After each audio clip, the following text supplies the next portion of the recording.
Hello everyone, आप सभी का स्वागत है आज के इस वीडियो में जो है संडे स्पेशल विजडम संडे।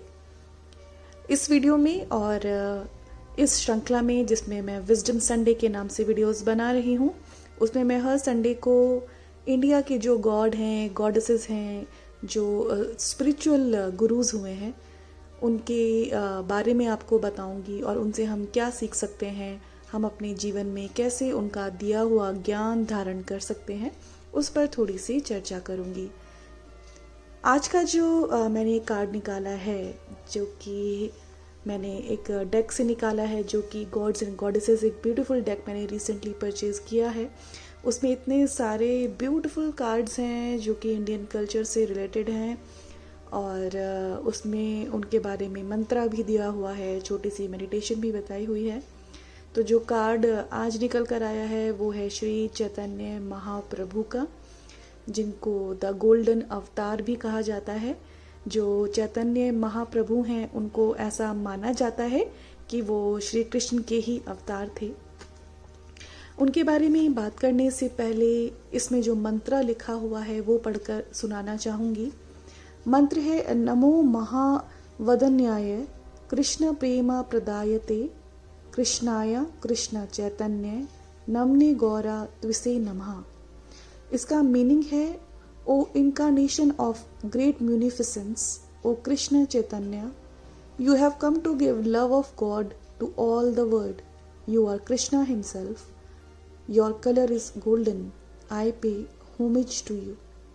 मतलब कि जो कि बहुत ही जनरस हैं, प्रेम से पूर्ण हैं, दया से पूर्ण हैं, ईश्वर के उस इनकारनेशन को मैं प्रणाम करती हूँ।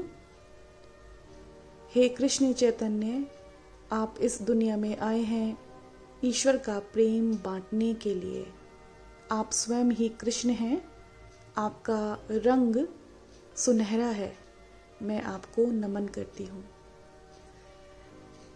इसमें ऐसा लिखा है कि जो श्री चैतन्य महाप्रभु हैं उनकी क्या ब्लेसिंग्स हैं। अ कंपैशनेट नेचर, मतलब कि अगर हम अपने जीवन में श्री चैतन्य महाप्रभु की एनर्जी को इन्वोक करते हैं, हम उनसे कुछ सीखना चाहते हैं, तो सबसे इम्पॉर्टेंट क्या है जो हम उनसे सीख सकते हैं, वो है एक कंपैशनेट नेचर, मतलब कि एक स्नेहपूर्ण व्यवहार। क्योंकि जो श्री चैतन्य महाप्रभु थे वो सभी से स्नेह से ही हमेशा व्यवहार करते थे, सबको बहुत प्रेम करते थे। Love of God and humanity, और उनके अंदर सिर्फ मनुष्यता और ईश्वर के प्रति सिर्फ और सिर्फ प्रेम ही था। चैरिटी एंड सर्विस, म्यूनिफिसेंस, वो बहुत जनरस थे और हमेशा चैरिटी ही करते थे, हमेशा लोगों की सेवा करते थे। ऐसी भी स्टोरी है कि जो भी भक्त लोग होते थे वो उनको भी बहुत सेवा करते थे, उनको अपने गले से लगाते थे। Perfection in chanting of God's name, और डेफिनेटली अगर आप श्री चैतन्य महाप्रभु के बारे में कभी भी पढ़ेंगे या जानने की कोशिश करेंगे तो आपको समझ में आएगा कि वो कितने कीर्तन करते थे, कितने उन्होंने भजन किए हैं, और हमेशा वो गाकर ही और नाच कर ही ईश्वर को याद किया करते थे। तो दोस्तों, अगर हम इनसे कुछ सीखना चाहते हैं तो थोड़ा सा पहले इनके बारे में और जानते हैं। श्री चैतन्य महाप्रभु 1403 में पैदा हुए थे, आज से कुछ 500-550 साल पहले। और ऐसा कहा जाता है, कहानी ये है कि जो राधा थी उनको विरह सहना पड़ा था श्री कृष्ण का। तो उन्होंने श्री कृष्ण को कहा था कि विरह क्या होती है ये जानने के लिए आप कभी ना कभी जन्म ज़रूर लेना, तब आपको समझ में आएगा कि जिस तरह की पीड़ा मैंने सही है अपने इस जन्म में वो कैसी होती है। तो ऐसा कहा जाता है श्री कृष्ण ने ही श्री चैतन्य महाप्रभु के रूप में जन्म लिया, और जो वो विरह का जो रस है, जो ईश्वर को प्राप्त करने की जो इच्छा है, और लेकिन उनसे ऐसा लगता है कि हम उनसे बिछड़ गए हैं, जो वो फीलिंग है वो ऐसा कहा जाता है श्री चैतन्य महाप्रभु ने इस बर्थ में महसूस की थी। बचपन से ही वो बहुत अलौकिक थे और बहुत लोगों को उनके जो श्री कृष्ण रूप है उसके दर्शन भी होते थे।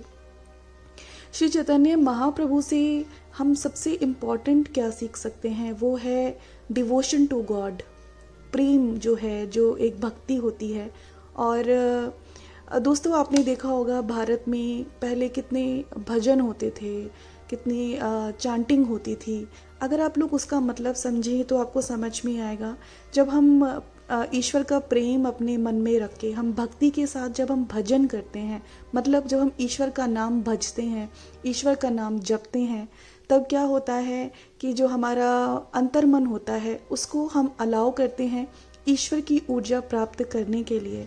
हम अपने दुखों से, डरों से ऊपर उठ जाते हैं, और जब हमारा एक कनेक्शन हो जाता है ईश्वर से, तब स्वतः ही हमारी हीलिंग होने लगती है, हमारे अंदर ज्ञान होने लगता है। और एक बहुत ही जो सरल तरीका है उस ट्रांस में जाने का, वो है भजन, वो है ईश्वर की जो नाम है, जो मंत्रास हैं, उसकी चैंटिंग। और जो श्री चैतन्य महाप्रभु थे वो उसका एक जीता जागता स्वरूप थे, क्योंकि वो हमेशा डांसिंग करते थे और चैंटिंग करते थे, भजन करते थे, और उनके साथ और बहुत से लोग भी चैंटिंग और भजन करते थे। और कई बार ऐसा समय आता था कि श्री चैतन्य महाप्रभु कंप्लीटली ट्रांस में चले जाते थे और घंटों घंटों वो ईश्वर की मूर्ति को देखा करते थे। तो इससे हमें ये समझ में, हमें उनसे मैसेज क्या मिलता है उनकी लाइफ से, कि अगर हम चाहें, अगर हम भी चाहते हैं कि हमारे अंदर वो भक्ति आए, वो भक्ति का रस हो, हम गॉड से कनेक्ट कर सकें एक भक्त की तरह, तो जो चैंटिंग होती है और जो भजन होते हैं वो बहुत अच्छे होते हैं उस चीज़ के लिए। कहीं ना कहीं हमने अपने कल्चर में वो चीज़ खो दी है। पहले मुझे याद है बचपन में मैंने देखा है अपनी आंट्स को कीर्तन करते हुए, और वो लोग कितने मन से कीर्तन करते थे, तालियां बजाते थे, ढोलक बजाते थे, और अलग अलग तरह के म्यूज़िकल इंस्ट्रूमेंट्स बजाते थे। और वो सब भजन कीर्तन करने के बाद आप खुद देखें घर में कितनी अच्छा वातावरण होता था, और वो लोग सब बहुत खुश भी रहते थे, और उनके अंदर हमेशा एक विश्वास होता था कि जो भी हो रहा है वो ईश्वर की इच्छा से हो रहा है। तो जो वो एक ईश्वर के प्रति जो फेथ होता है, आप देखना वो बहुत आता है। और मैंने स्वयं भी देखा है अपने ही जीवन में, जब क्योंकि मैं योगदा सत्संग में कई बार ध्यान करने जाती हूँ, तो जो परमहंस योगानंदा हैं उन्होंने भी बहुत सारी कॉस्मिक चैंट्स लिखी हैं। तो वहाँ पर भी मेडिटेशन के दौरान, मेडिटेशन से पहले बहुत सारी चैंटिंग होती है, ईश्वर के गाने गाए जाते हैं, और जस्ट उसके बाद ध्यान में बैठा जाता है। तो आप देखें जब हम उस तरह की स्टेट ऑफ माइंड में जब हम मेडिटेशन में बैठते हैं तो हमारी मेडिटेशन भी बहुत अच्छी होती है, क्योंकि जो हमारा एनर्जी होती है वो कम्प्लीटली कनेक्टेड सिर्फ और सिर्फ ईश्वर के प्रेम से होती है। और जब इस तरह से हम मेडिटेट करते हैं तो धीरे धीरे करके जो आपका अंतर मन है उसमें बहुत आनंद और शांति भरने लगता है। तो डियर वंस, जो ये भजन होता है, ये जो कीर्तन होता है, जो चैंटिंग होती है, इसको आप एक ऑर्थोडॉक्स चीज़ मत समझें, क्योंकि हमारे साथ क्या होता है, हम हर अपना जो कल्चर है, हम उस चीज़ में, हर चीज़ में हम अंधविश्वास को ढूंढते रहते हैं। हम उसके पीछे की जो साइंस है, उसके पीछे क्या की है जो हमें ईश्वर से या शांति से या सुप्रीम गॉड से कनेक्ट करने में हेल्प कर रही है, हम उसे भूल जाते हैं। दोस्तों, हम जब भी हम चैंटिंग करते हैं, और अगर हम म्यूज़िक के साथ करते हैं, और अगर हम जब भी भजन करते हैं, कीर्तन करते हैं, क्यों कह रही हूँ इन पर्टिकुलर भजन या कीर्तन, क्योंकि तब आपके अंदर डिवोशन आती है, श्रद्धा आती है। जब आप बहुत लंबे समय तक, 15 मिनट, आधे घंटे तक आप उस स्टेट में होते हैं, चैंटिंग करते हैं या गाना गाते रहते हैं ईश्वर का, तो आप एक्चुअली में एक बहुत ही अच्छे ट्रांस में जा रहे हैं। मतलब एक ऐसी अवस्था कि आपका जो चैतन्य मन है उसका ग्रिप आपके ऊपर से ख़त्म होके आप अपने अवचेतन मन में जाने लगते हैं, और जो आपका अवचेतन मन है वहीं से आपका जो सुप्रीम सोल है उसका रास्ता है। तो ये एक साइंटिफिक चीज़ है, आप लोग को इसके ऊपर और रिसर्च करनी चाहिए और समझना चाहिए, और हो सके कभी ना कभी अपने जीवन में वो चैंटिंग, भजन, कीर्तन ज़रूर करने चाहिए। अगर आप खुद से नहीं करते तो आप जब भी सुबह उठते हैं तो कोई मंत्र लगाएं, कोई भी ईश्वर, जिस ईश्वर के स्वरूप को मानते हैं आप वो भजन लगाएं और साथ में गाकर देखें। आप देखें आपकी दिन की शुरुआत कितनी अच्छी होगी। ये वीडियो ख़त्म करने से पहले मैं ये भी बताना चाहूँगी, श्री चैतन्य महाप्रभु कैसे गायब हो गए थे।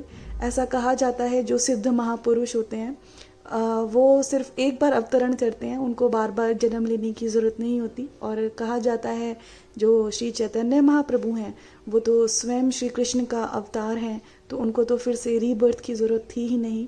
तो ऐसा कहा जाता है कि जगन्नाथपुरी के मंदिर में वो गाना गा रहे थे और भजन गा रहे थे, मंदिर में अकेले थे और अचानक से सारे कपाट बंद हो गए और ऐसा कहा जाता है कि वो ईश्वर की मूर्ति में ही समा गए। तो दोस्तों, जो एक ईश्वर के प्रति भक्ति होती है, कनेक्शन होता है, वो आपका इतना स्ट्रांग हो सकता है कि वो आपके हर कर्म को ख़त्म करके आपको ईश्वर में लीन कर सकता है। इसका मतलब ये नहीं है, क्योंकि हम लोग जब ऐसी बातें करते हैं तो बहुत लोग ये सोचने लगते हैं कि हमें ये कह रहे हैं कि आपको अपनी वर्ल्डली ड्यूटीज़ नहीं करनी है। No, it's not like that. हमको सबसे कुछ ना कुछ सीखना है, क्योंकि हमें शरीर मिला है तो हमें अपनी वर्ल्डली ड्यूटीज़ तो करनी ही करनी है। लेकिन जब हम अपने मन को शुद्ध करते रहते हैं, जब हम अपने मन को ईश्वर से लगा देते हैं भक्ति के द्वारा, ज्ञान के द्वारा, प्रेम के द्वारा, तो जो हमारी ड्यूटीज़ हैं, जो हमारे एक्शंस होते हैं इस वर्ल्ड में, वो बहुत डिवाइन हो जाते हैं। हम में से कोई भी अपनी कर्मा से भाग नहीं सकता, लेकिन जब तक हम क्रिब करते रहते हैं, गुस्सा करते रहते हैं, जेलसी करते रहते हैं, लोगों से कॉम्पीट करते हैं, रोते हैं, डरों में रहते हैं, या हम स्वीकार ही नहीं करते कि जो हमारे जीवन में कर्म हमें मिला है वो हमारा है ही नहीं, हम दूसरों को देख के बुरा चिढ़ जाते हैं, दूसरों की जो ब्लेसिंग्स होती हैं उन्हें देख के हम खुश नहीं होते, वो सब इसलिए होता है क्योंकि हम अपने कर्म को स्वीकार नहीं करते।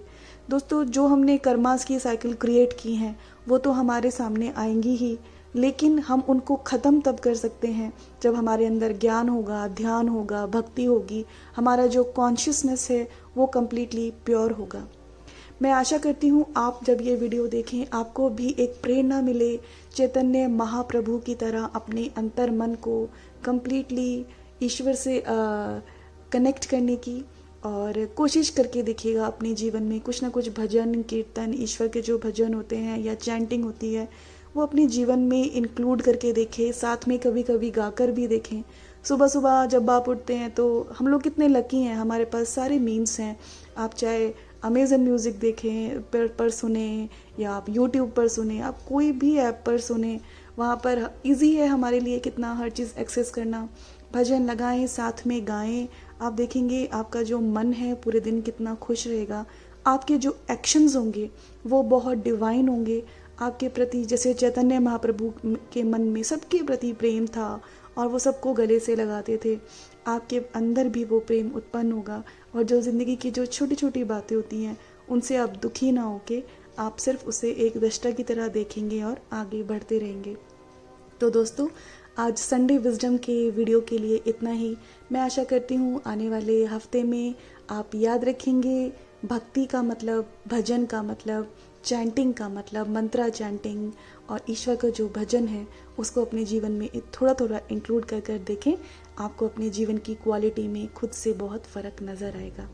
अभी के लिए इतना ही दोस्तों। नेक्स्ट संडे मैं किसी और कार्ड के साथ, किसी और इन्फॉर्मेशन के साथ फिर से आपसे मिलूंगी। तब तक के लिए नमस्कार।